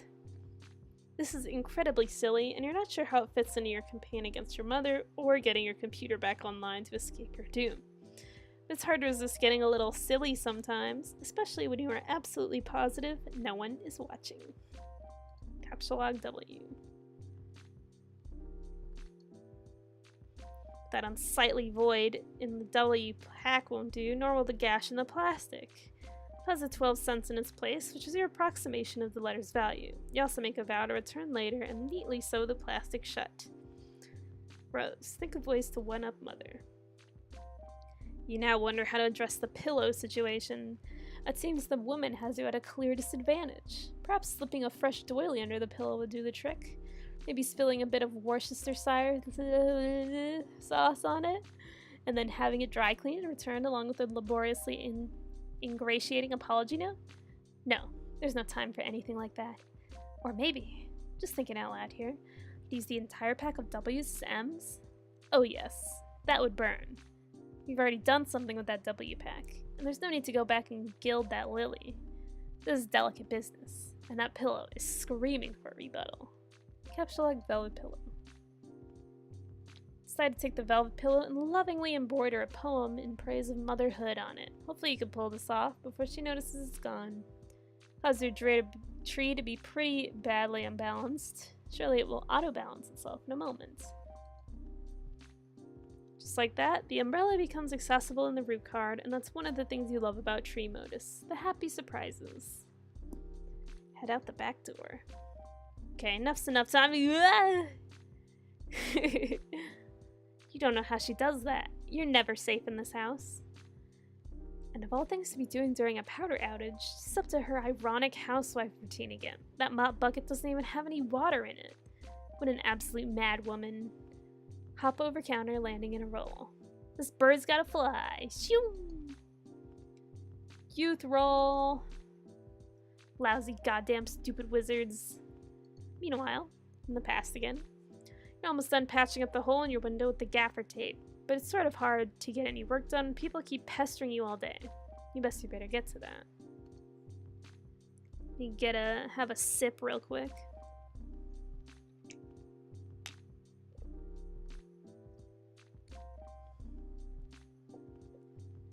Alright. Garden Gnostic began pestering Turntech Godhead. Hi, Dave. Hey, sup? Not much sup with you, bro. Haha, good one. Sorry, being chill, I guess. You know how it goes. Great. Feeling cool today? Mr. Cool Guy? Oh man, you know it. So cool. You know, shit is ice cold up in here. Shit is wicked bananas, I'm telling you. So have you talked to John today? Yeah, we were just talking a little while ago about how he sucks at his Sylladex. Can you believe he uses stack? That kid is ridiculous. Lol. Well, that doesn't sound like much fun. What was it you use again? Wait, never mind. Forgot. Whenever we talk about your goofy moduses, I get a migraine. What do you want with John? I wanted to tell him Beth. Oh my god. Sorry. Chotto mate. I apologize. Chotto mate kudasai.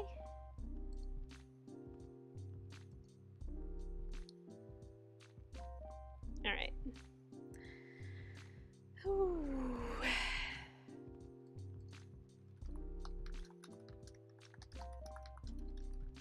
Sorry.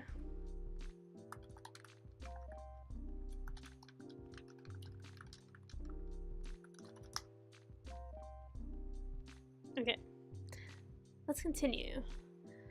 Where were we? I want to tell him happy birthday and ask him about his birthday package. Oh yeah, I was being sort of cagey and told him to check the mail because I was wondering if mine came yet. I think it did. Yeah?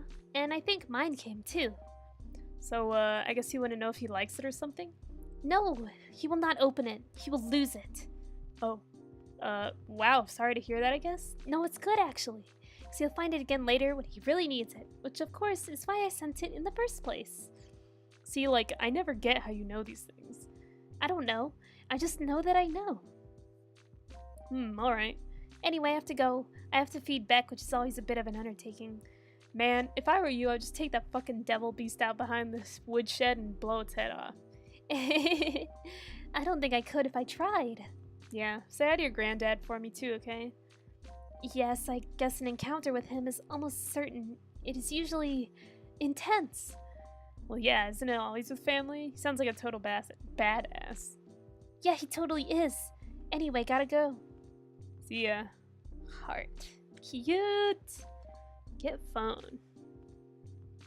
Be handy to have your phone on standby so you won't always have to go back to your computer whenever someone pesters you. This way you can text a message people no matter where you are or what outrageously cool thing you're up to.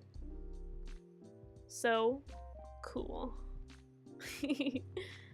Pursue adversary into that room, John. And even meaner while in the present, sort of. Once again, the slippery antagonist eludes you. You only find more of these unpleasant, oily smears. Someone is pestering you. Both your PDA and computer register this message. Alright, this chum will know what to do. Alright, I'm out of my room now looking for my bro's game. Oh, good. Yeah, there's no sign of Rose yet. I hope she's okay. Well, if she comes back, I'll be ready. You better know what you're talking about, because this could get ugly. Brought my phone, I also took my awesome katana with me, in case things get too hot to handle. And they always do. You mean that cheap piece of shit you have on your wall? F you, it's sharp and awesome and it's a sword. End of story. Okay, I don't really care. I'm in my room again. I really think there's someone else in this house. Like monsters or something. Howie? I wish. Dude, monsters aren't real. That's stupid kid stuff for stupid babies. Maybe. Yeah, you're right. What are you, an idiot? Of course there are monsters in your house. You're in some weird evil monster dimension. Come on.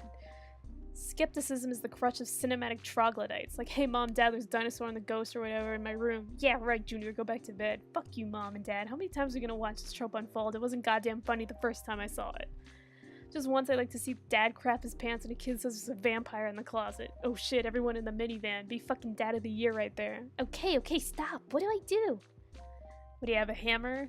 Man, so lame. Okay, whatever. You should look into weaponizing your Silodex. My bro is always getting on my case about it, but man, it's not as easy as it sounds. But if you're fighting monsters left and right, you don't have much choice.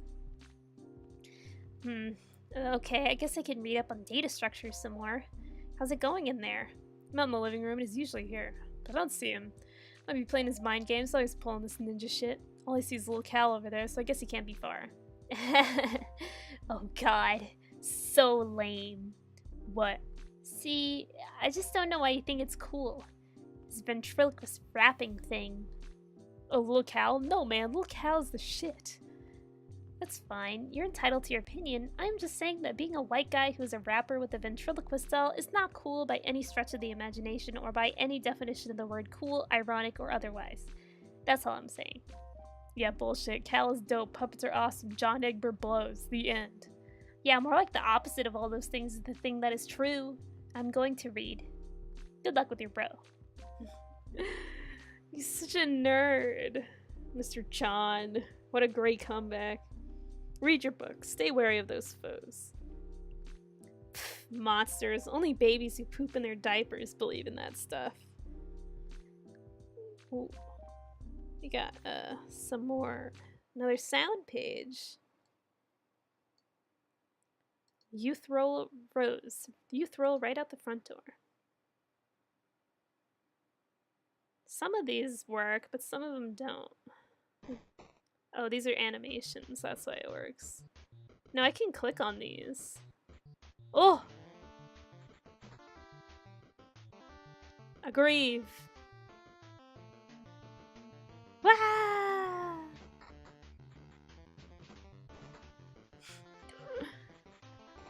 There she goes. Aggress. Passive.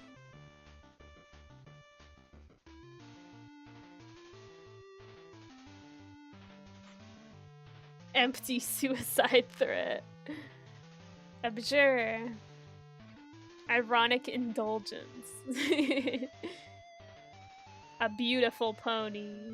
And we already saw abstain.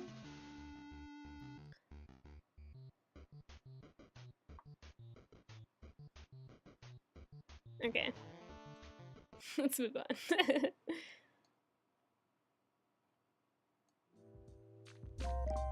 I don't actually know if the music is working. If the music's going through, I hope it is. If not, then you can visit the page for yourself, I guess. Sorry if the music's not there. Looks like Mom has satisfied her strife quota for today. She simply returns to her housework. No point in going out the front door, Numa. Might as well head out the back like you originally planned. First, Rose. First, be the pony. Second, trample Mom. Can't be the stupid pony, and frankly, you can't even imagine why anyone would want to. But you give the pony a begrudging pat on the snout anyway. Her name is Maplehoof. John, turn around! Ooh, this is for the Data structures for assholes. Chapter 7. God damn it, why do I even bother? Good news. Finally revolting your incompetence can be put to use. Instead of accidentally firing a Sylladex full of steak knives into a priceless oil painting of your beloved great aunt, you can turn that fumbling fury towards one of your foes, such as the ability to grasp painfully simple concepts. The bad news. I'm tired of explaining myself hoarse to you gibbering fuckwads. In this chapter, I'll be phoning it in with the liberal use of diagrams and shitty clip art. What are you gonna do about it? You are going to wriggle in your own viscous secretions like the worms you are. That's what. Here, learn something for a change. Ah, that's what TG meant by weaponizing the syllabus. Syllabus. What was it? Specibus. No. Sylladex. I see. Okay. You can make your items fling out as like a weapon. Interesting. You're trying to read, okay? This book is already unpleasant enough as it is without weird voices in your head nagging you to do things. Besides, I thought we already agreed there's no such thing as monsters. Fine, you'll interrupt your reading and turn around, but you don't see who it could possibly be, so oh my god, it's a monster. Oh, music's not playing? Let me see if I can fix that. My settings are super jank. Yosh. Aight. Okay, that should be good. Okay, I got another S page. Alright.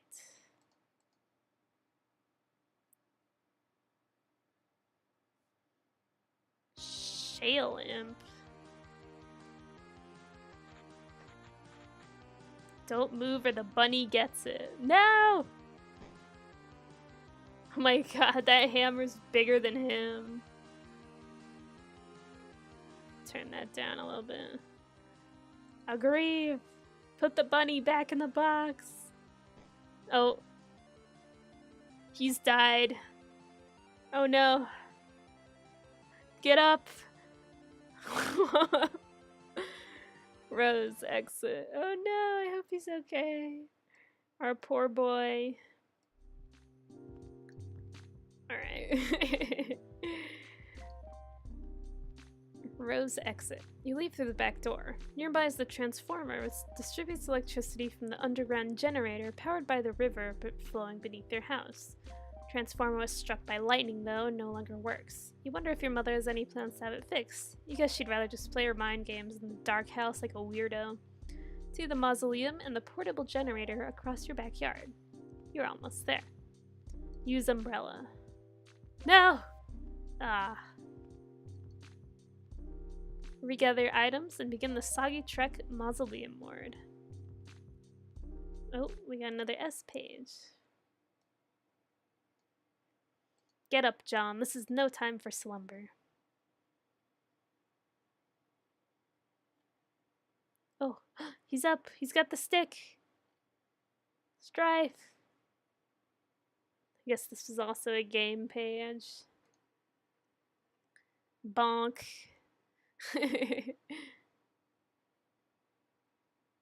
Ah. Oh, he got attacked. Oh no. Forget the W and make haste to the mausoleum.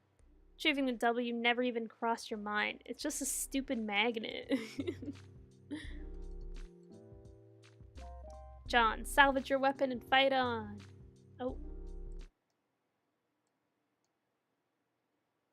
Strife again. Oh. Nice. Oh. Oh, he threw it back. Not the PDA. Grab it. Nice. Sweet catch. Yay, we beat him. Get the grist.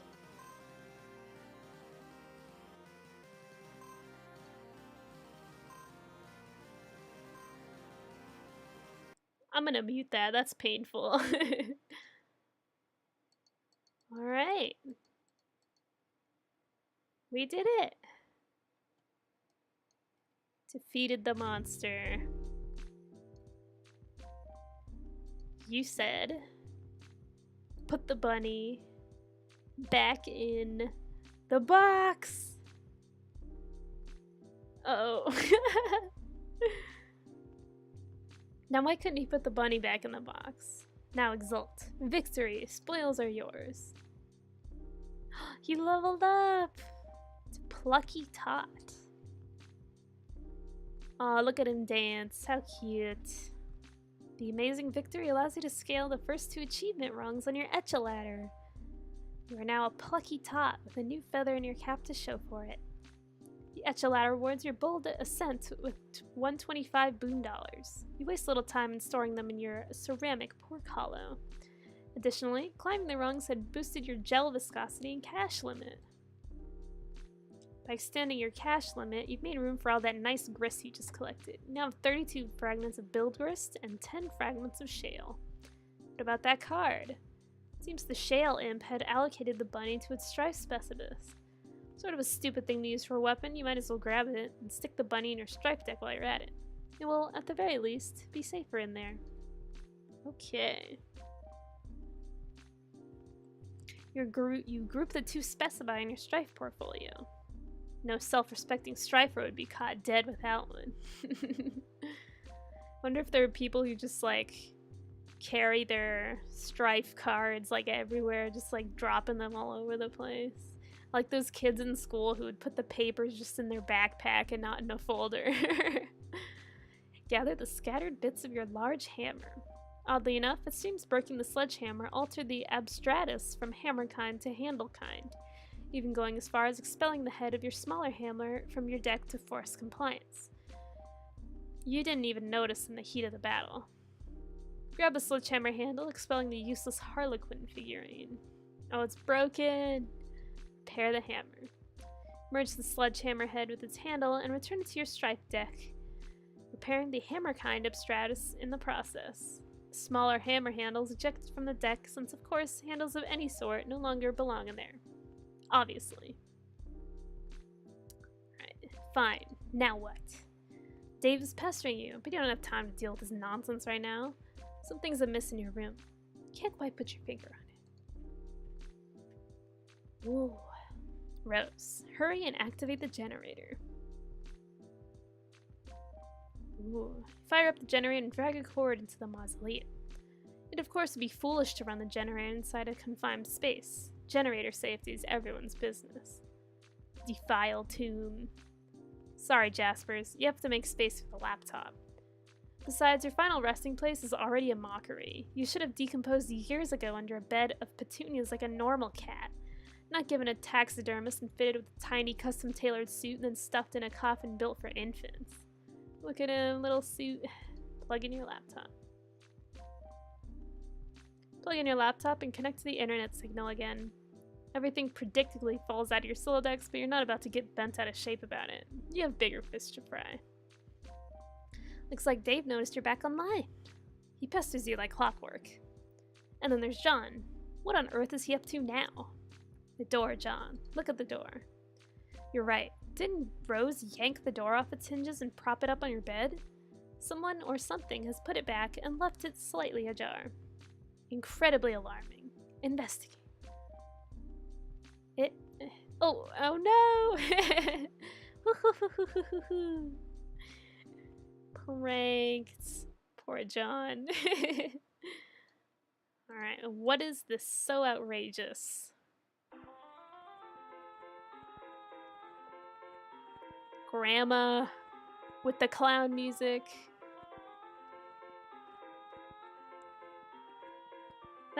Those posters with the cake on it look so gross.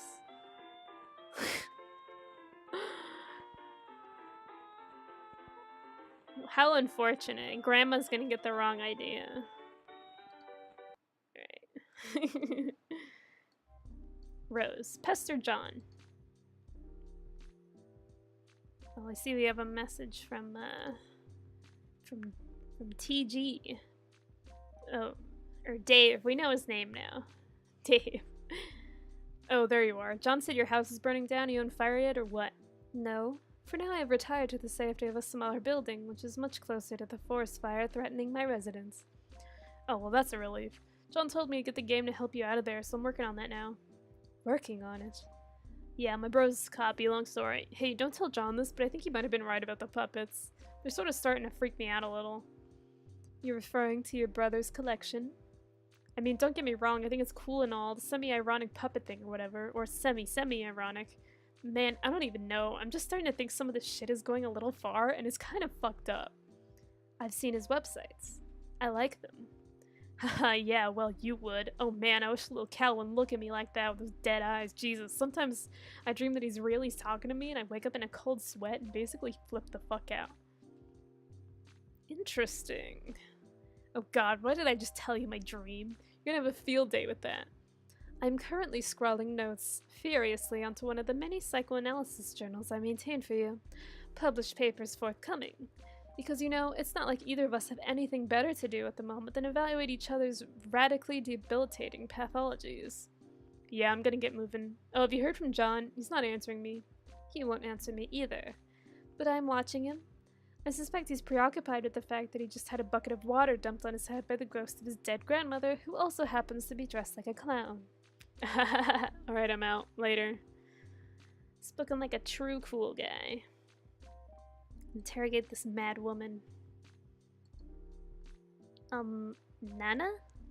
Yes, dear. Wow, you scared the living daylights out of me. Hoo hoo hoo hoo. Well, I guess it was a really great prank. Good one, Nana. Anyway, are you really my dead Nana? Of course, John. I have come back to help you on your journey through the medium and beyond. I'm delighted to see what a fine young man like you have turned out to be.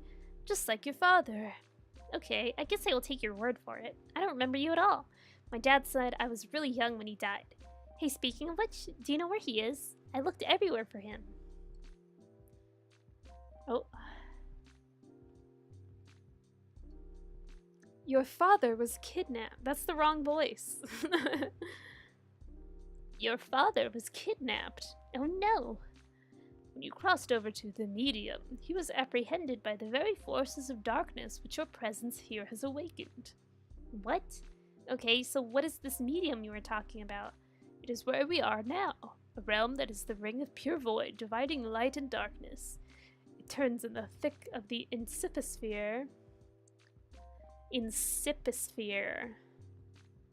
Yeah, the inciposphere. A place untouched by the flow of time in your universe. You mean because we are inside a computer, or in the game or something? A computer? Why, what is that, dear? Some newfangled contraction like the horse this auto boxcar? Well, it's like this machine that, of course I know what a computer is, John. I was just pulling your leg. Oh, okay. No, John, you are not inside a computer or software or anything like that. Try not to be so linear, dear. The software that brought you here was merely a mechanism that served as a gateway. Its routines, in a way, serve to invoke this realm's instance, yet it stands independently of any physical machine, and somewhat paradoxically always has. I'm not sure I get it, but alright. So what do I actually need to be doing here? I think it would be best if we started with the big picture. Interesting. Another S page. Let's go. Go on. Oh, it's a YouTube video. Okay. Above the medium, beyond the 7 gates, residing at the core of the Inciposphere, is a place known as Skya. Legend holds that Skya exists as a dormant crucible of unlimited creative potential. What does this mean, you ask? I'm afraid my lips are sealed about that, dear. Hoo-hoo. But needless to say, where a realm of such profound importance is concerned, forces of light will forever be charged with its defense, while forces of darkness will just as persistently covet its destruction.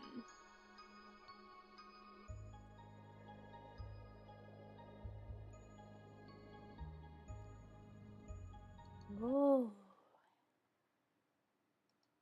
Interesting. And as it so happens, the center of this realm whose fate is in question, this very forces duel on a stage, stuck in an eternal stalemate. Yes, they have dueled in this manner forever. That is, until you showed up. Ah.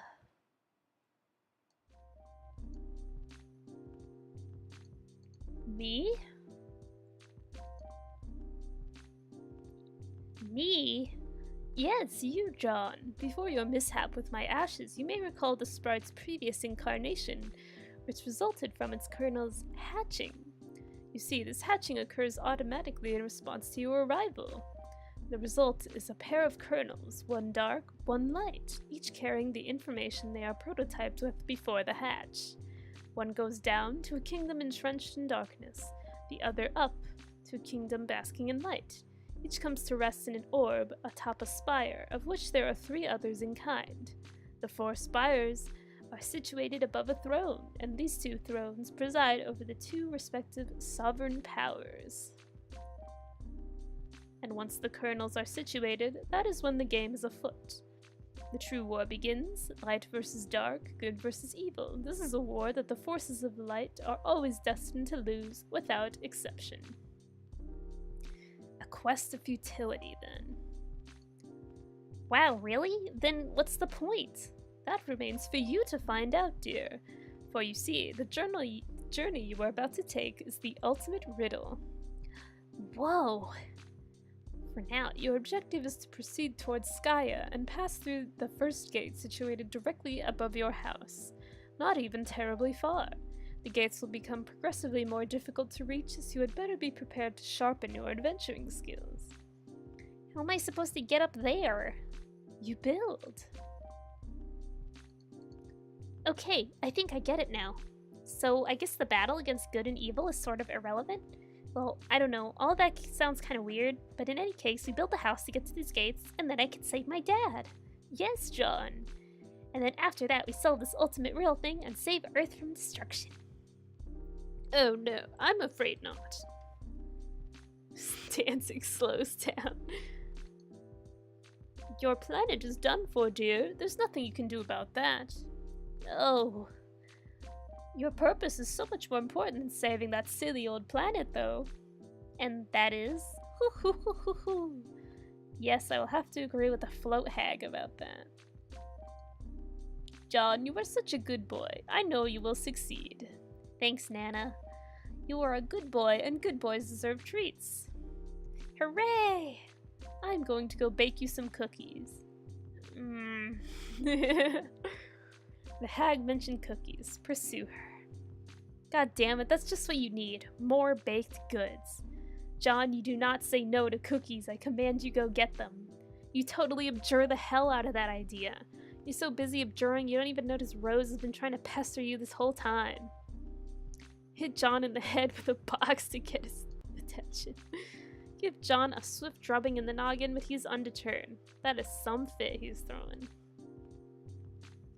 Perhaps you'll take this spare moment to contemplate your Nana Sprite's strange tale. It may also behoove you to record your thoughts on these developments in your Game Facts walkthrough/journal. It can be hard finding time to update it. In fact, you're not even sure where you found the time to write what's already there.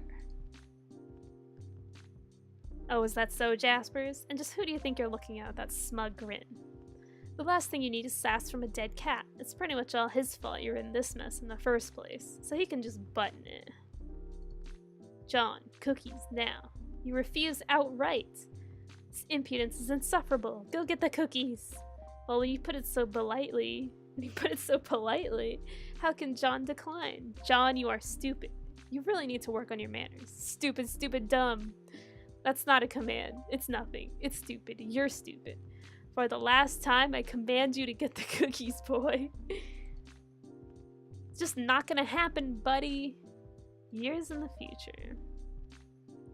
I think this is a good place to stop for now. Save the game. Yeah, that'll be it for today. Thank you for watching. Whoever joined me. I realized I totally forgot to introduce myself, but that is okay. I will next time, tomorrow. Yeah. Fun reading. We're on Act 2 of Homestuck. Lots of fun. I'm excited to keep going. And I hope you guys are too. Alright. I'll see you next time. Bye-bye.